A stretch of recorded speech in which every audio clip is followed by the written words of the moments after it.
লিচুর বাগান যেমন নাচতে পারে না সাবিন, এখন ও তো নাচার মেয়ে না, তারপরে প্র্যাকটিস করে এত দূর আসছে। এবং সাকিবে তো আমার এইভাবে মানে বলছে কোলে তোলা, মানে কি, ওই যে পাঁচ লিচুর বাগানের সাথে আমি নাচলাম একটু করে এরকম করে। তো and I'm like Shakib and I'm মানে এখন আমি তোমার সিনিয়র বললাম I'm fan of Shakib. I love him. I mean, he is very gentle. লিচুর বাগান, আমার লিচুর বাগান গানটা ছাড়ো না।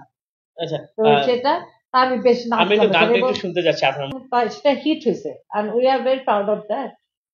আমি তো বলছিলাম সাবিলা নূর নিজের স্টেবিলিটিটা ধরে রাখতে পারে না, মাঝখানে সে ড্রপ হয়েছিল না, আমি তখনকার ওই কথাটা বলছি, কিন্তু এখন she is potential, she is working letter. তারপরে আমাদের তো আসলে নায়িকা কম, আমাদের এক সাকিব খানের 10টা নায়িকা আসতে চাইলে তো কেমনে হবে, আমাদের নায়ক তো হচ্ছে না। নিশু আসলো, নিশু এসে সাকিব খানের ট্রল করলো, তারপরে সে এখন হয়ে গেল ভিলেন। সিয়াম খুব ভালো করতেছে, সিয়ামের লুকটাও ভালো, অভিনয় ভালো। তাসান আসলো গেল, চলে গেল কোথায় গেলে, অপূর্ব আছে আছে না, আর সবচেয়ে বেশি চলে গেছে হচ্ছে গিয়ে শুভ, এ পারো নাই ও পারো নাই। কিন্তু এক সাকিব খানকে ধরে কতটা নায়িকা উঠতে পারে আমাদের মধ্যে। সুতরাং আমাদের নায়িকার অভাব আছে আর নায়ক একটাই, সাকিব খান।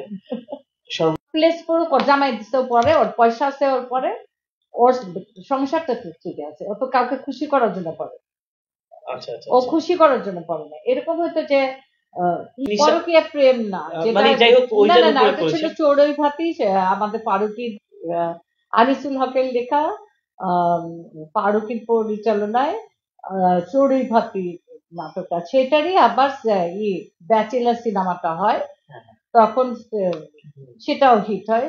আমি চড়ুই ভাতির জন্য প্রথম আলো পুরস্কারও পাই, পরে সেটা রাখিনি। তো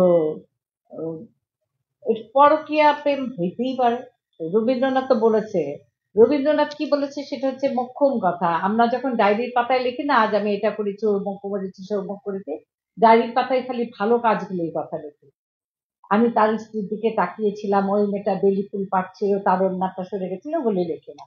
সুতরাং ডায়েরি একটা ভুল একটা জিনিস, যেখানে আমরা খালি নিজেকে ভালো বিবেচনা করে ভালো কিছু লিখি।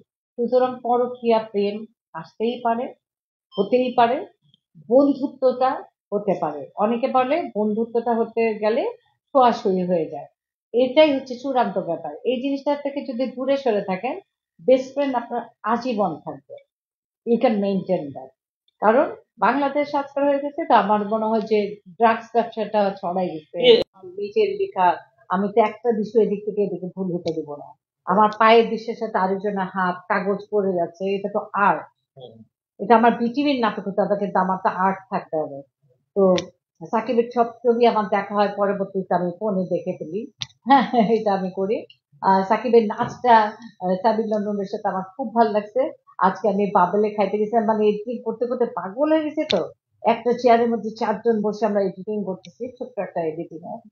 তো এখান থেকে আমি বাবেলে খেতে গিয়ে ওখানে দেখি যে সাকিব নোজ দ্যাট করেন যে এগুলো।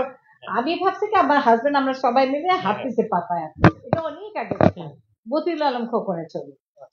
তো হঠাৎ শুনি যে সবাই ইলোরা করতেছে, আমাদের লাইফের লোক আছে না, তো যেখানে আমি ভাবছি সাউথ ইন্ডিয়ান ফিল্ম আসি, ওই যে পাক করে করে যে পাতা জড়াই ধরে না, ধরে ধরে আলগে দেয়, আমি জানি নমো নমো নমো, আমি বলে যে আপনি কথা দেন, আপনার মতো আর্টিস্ট আমরা পাই না, আপনি কথা দেন আমাদের ছবিটা করবেন। তারপরে আমি এসে তখন ওই যে বিশাল সরকারে পৌঁছেন, ছবিটার নাম আমি ভুলে গেছি আসলে, কারণ ছবিটাতে এখন যেমন প্রিমিয়ার শো তো হয়, তখন তো দাওয়াত দিত, এখন তো তখন তো এটা ছিল না, তাই সেজন্য ছবি শুটিং করে দিয়েছিলাম। আমাকে ভালো টাকাও দেওয়া হয়েছিল, কিন্তু এই সাকিব আমাকে আর নাও না কেন, কার কার সাথে কাজ করতে তো রাগ করছি, কিন্তু আমি তুমি বলাতে কিন্তু আমি বদিউল আলম খোকনের সিনেমাটা করছিলাম, তোমার মা হয়েছিলাম, কিন্তু তারপরে সাকিব নাই হয়ে গেল।